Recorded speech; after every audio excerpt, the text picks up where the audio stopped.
Democracy या जनतंत्र, इसका भी एक अलग मज़ा है और इससे एक फ़ायदा है।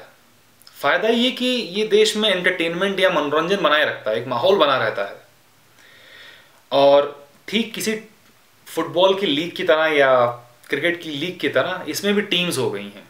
लोग दो भागे बट गए, या तो उसे पसंद करते हैं और या उसे पसंद नहीं करते हैं। वो चाहे अच्छा काम करे खराब काम करे, इससे फ़र्क पड़ता ही नहीं किसी को। पिछले 1.5-2 साल में हमारे देश में भी एक ऐसी लीग बन गई है, एक वो जो मोदी को पसंद करती है और एक वो जो मोदी से नफरत करती है। ठीक है, अपनी पसंद हो सकती है, लेकिन असली मजा तब आता है जब ये लोग तारीफ करते हैं, बुराई करते हैं। जो तारीफ करने वाले हैं वो कहते हैं मोदी शेर है, मोदी बब्बर शेर है और फलाना है। कहते हैं दूध मांगोगे तो खीर देंगे, कश्मीर मांगोगे तो चीर देंगे। ये सब इनके ड्रामे हैं। लेकिन अगर इनसे पूछ लो कि पिछले 1.5 साल में मोदी आए तो उन्होंने कौन सी योजनाएं दिलाई हैं, क्या क्या मोदी ने किया, इससे देश का फायदा होगा, तो इनको कुछ पता नहीं है। हो सकता है तो 4 बातें बोल दें, मेक इन इंडिया, जनधन, पर इन योजनाओं में क्या है इसका किसी को पता नहीं है। इनके उलट जो लोग मोदी विरोधी हैं, इनको समस्या रहती मोदी विदेश जाने से। जैसे ही मोदी का विदेश जाने का तैयार हुआ, इनका चिल्लाना शुरू हो जाता है कि मोदी तो कह रहे थे सबका साथ सबका विकास, हमें तो ले ही जा रहे हैं।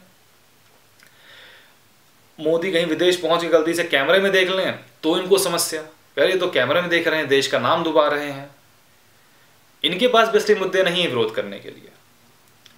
हो सकता है आपकी अपनी पसंद हो सकता है कि आप उस नेता को पसंद करते हो नहीं करते हो, या आपकी राय हो सकती है, लेकिन एक सही तरीका होता है पसंद या नहीं पसंद करने का।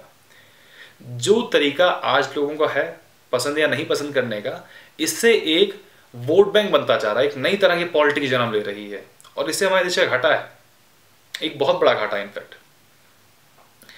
अगर आप पसंद करते हैं तो मोदी को शेर बताने की बजाय आप बताइए कि मोदी ने पिछले 1.5 साल में कौन सी योजनाएं ले आई हैं, बताइए लोगों को जानकारी। एक एग्जाम्पल के तौर पे आप ले सकते हैं कि BSNL और एयर इंडिया ऐसी सरकारी कंपनियां जो घाटे में चल रही थी, आज वो फायदे में आ गई हैं। जो सरकारी तंत्र अपने घरों से काम करता था, जिसकी जानकारी किसी को होती नहीं थी, वो आज फेसबुक और ट्विटर पे हैं। उनकी दिन प्रतिदिन हर हफ्ते आपको उनकी कोई ना कोई जानकारी मिल जाएगी, फला योजना लॉन्च हुई, फला काम हो रहा है, फला नहीं हो रहा है। तो इन चीज़ों को लोगों के सामने लाइए। ठीक उलट अगर आप विरोधी हैं तो उन चीज़ों को सामने लाइए जो कि मोदी ने वादा किया था, जो कि भाजपा ने वादा किया था सरकार में आने से पहले।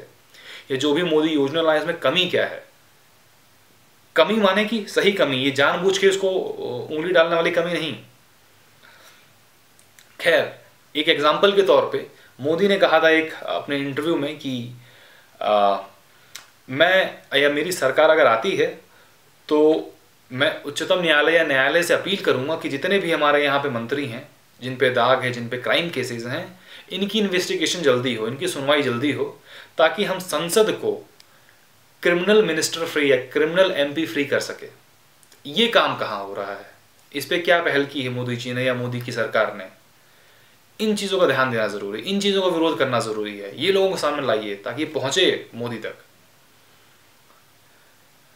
इस देश को एक मजबूत पक्ष चाहिए और साथ ही साथ एक बहुत मजबूत विपक्ष चाहिए।